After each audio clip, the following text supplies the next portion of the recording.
வணக்கத்தை தெரிவித்துக் கொள்கிறேன். இப்போது என் தலைப்பை பிடித்து பேச வந்துள்ளேன்.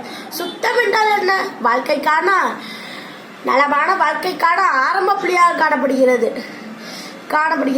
நாம் உட்கொள்ளும் உணவு முறை, உடல் சுத்தமாக வைத்துக் கொள்ளும் முறை, வீட்டை சுத்தமாக வைத்துக் கொள்ளும் முறை போன்ற செயல்பாடுகளில் தான் வாழ்வில் ஆரோக்கியமாக காணப்படுகிறது.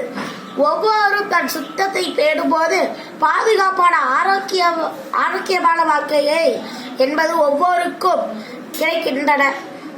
தன் சுத்தம் என்றால் என்ன? அழகான வாழ்வு என்பது உடல் நலம் சுத்தமாக என்பது சிறந்த முறையில் அமைந்துள்ள காணப்படுகிறது ஆகும்.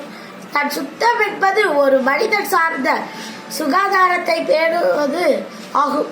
அதாவது தினமும் இருமுறை பல் துவக்குதல், சுத்தம் ஆடைகளை இவற்றை குளிக்கிறது. தன் சுத்தமானது ஒருவரையும் ஆரோக்கியமாக மட்டுமின்றி நற்பிறையாக திகழ செய்கிறது.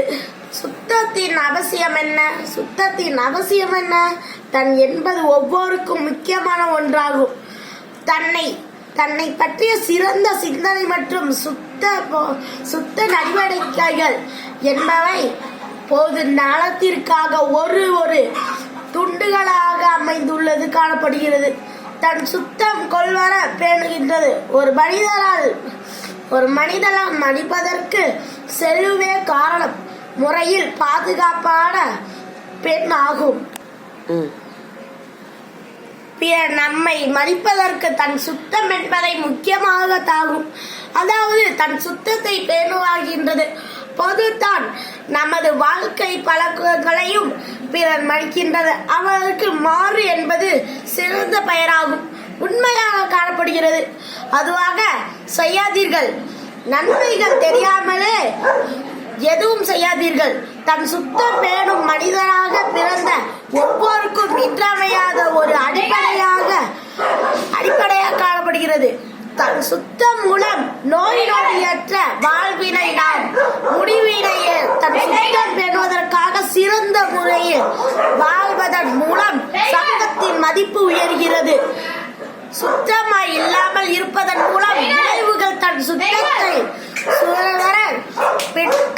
பற்றாமல் துர்நாற்றம், பல் சொத்தை, பற்களின் ஈறுகள் மற்றும் வாய் கிருமிகள், கற்கள், தூய்மை இல்லாத ஆடைகள் அணிக்கின்றன.